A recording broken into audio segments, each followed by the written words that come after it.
नमस्सर्वेभ्यः। अद्य वयं र ल एतेषां वर्णानाम् उच्चारणं कथं करणीयम् इति परिशीलयामः. Today we will see how to pronounce these four letters in Sanskrit language. Let's look at some parts in the mouth from where different sounds are produced.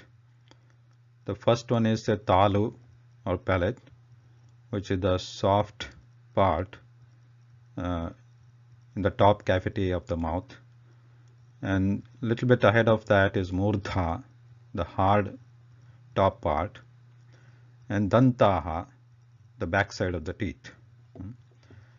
And the agra or tip, agra bhaga or jufhagra, is the tip of the tongue, and madhya bhaga is the middle part or the blade of the tongue. And for our four letters, these are the different sutras available in Sanskrit Vyakaranam or Sanskrit Shiksha Shastram, which is the science of pronunciation. The first one is Ritu Rashanam Murdha, which says that for these letters Ru and Ta Tha Da Dha Na and Ra and Sh, for these the sthanam or the position of origin is murdha, or this part, the hard top part of the mouth. And lutu lasanam dantaha. Lu tu means the letters in the ta varga, that is ta tha da dha na, la sa na.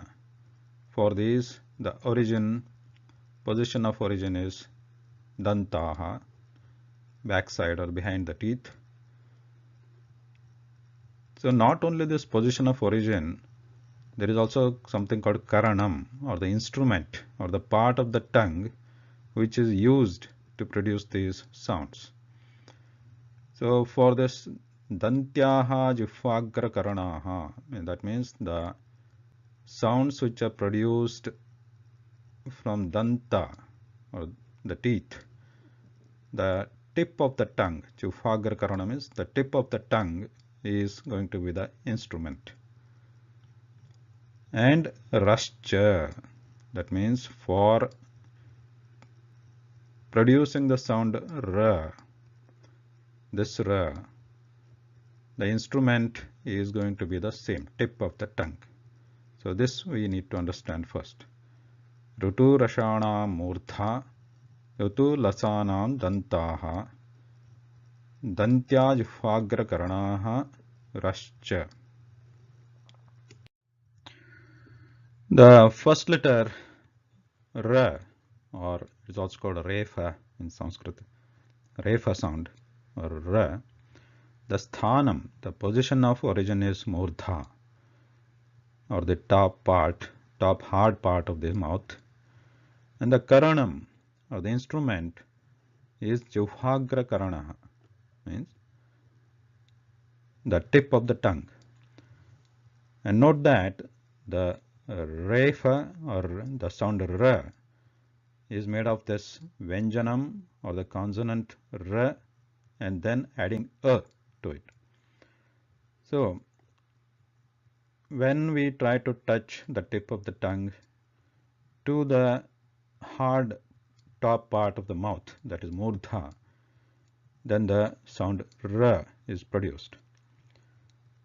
And since it is ra, though it is a vyanjanam, there is not complete touch of the tongue to the top hard part of the mouth here, and there is a slight air which is going to pass above between the tongue and the top of the mouth here.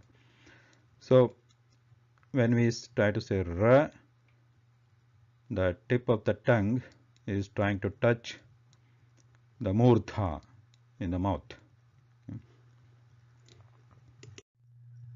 Now about the swara rikara. R. Now this is a swara. All the swaras, while pronouncing them, the tongue is not supposed to touch any part of the mouth, and there is no effort also to touch any part of the mouth. So while trying to say ra, that is a refa, that is Vyanjanam ra, the tip of the tongue is pointing towards the murdha and trying to touch it.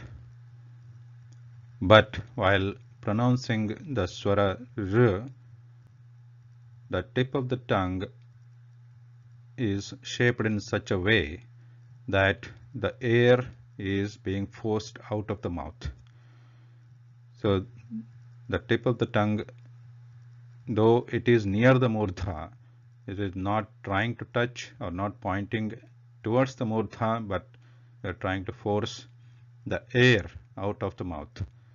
So it will be sounding like r, r, r. While pronouncing refa, the tip will be pointing towards murdha, it will be ra. So the difference between the Vyanjanam r and r is subtle, that the tip of the tongue is again pointing towards murdha while pronouncing r, that is refa plus ukara. But while pronouncing the swara, we are trying to force the air out. R. Similarly, we can see this la, the sthanam is danta, that is teeth, and karanam is jihvagra karana. Jihvagra means tip of the tongue. So when the tip of the tongue touches back side of the top teeth, la, so then the sound la, lakara, is produced. This should be simple.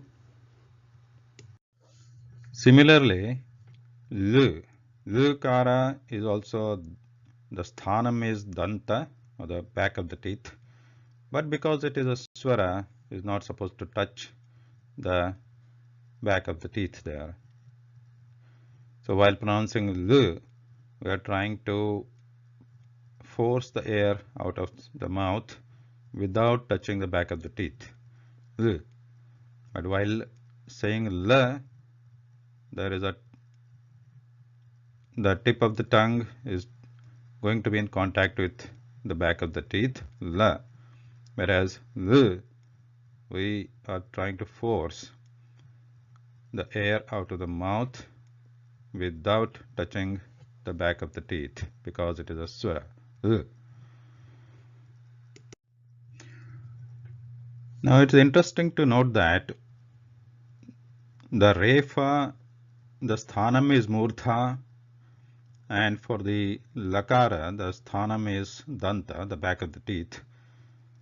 And from refa, the sound ra, to la, there is a gradual transition from the murdha to the danta. So refa, the tip of the tongue pointing towards the murdha, ra, and while saying r, because it is a swara, we are trying to force the air out. Though the tip of the tongue or the tongue is pointing or near the murdha, it is not touching the murdha, it is trying to force the air out of the mouth. So it will be r. And the next position, l, is trying to touch the back of the teeth, but we are trying to force the air out of the mouth, so it will be l. But whereas la, the tip of the tongue is touching the back of the teeth.